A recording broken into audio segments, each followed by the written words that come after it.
တကယ်လို့ငါသားဟာစောက်တော်သားတွေရှိတဲ့နေရာတစ်ခုကိုဖုံးတစ်လုံးနဲ့ရောက်သွားခဲ့ရင်ဘာတွေဆက်ဖြစ်မလဲပထမနေ့အသင်းမျိုးရဲ့ဈေးထဲမှာအစားအသောက်ဝယ်ဖို့ငါသားစူးစမ်းလိုက်မယ်ဖိုးဖဲနဲ့ပေးမယ်ဆိုပြီးဖုံးကိုစာပွဲနဲ့ရိုက်ပြတဲ့အခါဈေးတယ်ကတော့ကြောင်ကြည့်နေမှာပေါ့ငါသားက KBZ နဲ့ငွေချေမာလို့ပြောပေမဲ့သူကတော့နတ်ဖျားတွေနဲ့အဆက်အသွယ်လုပ်နေတယ်လို့ထင်သွားပါလိမ့်မယ်မြို့လေကွင်းပြင်မှာထိုင်နေတော့ပညာရှိတဦးကလောကမှာအကောင်းဆုံးကျင့်ဝတ်ကဘာလဲလို့လာမေးတယ်ငါသားကလည်းအကျင့်ပါနေတဲ့အတိုင်း Google မှာရှာဖို့ဖုံးထုတ်လိုက်ပေမဲ့လိုင်းကမရှိတော့မသိဘူးလို့ပဲငါသားပြောလိုက်တဲ့အခါ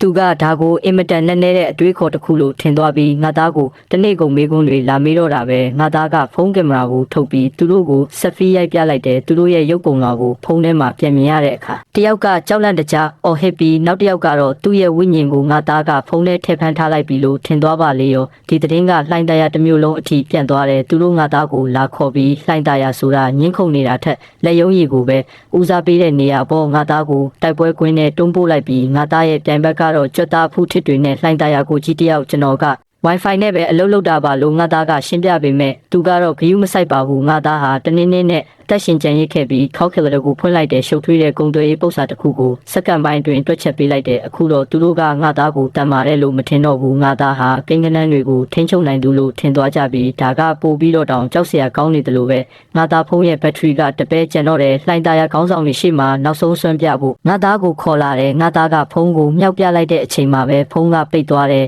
အဲ့အချိန်ငါသားကထိတ်လန့်တကြားနဲ့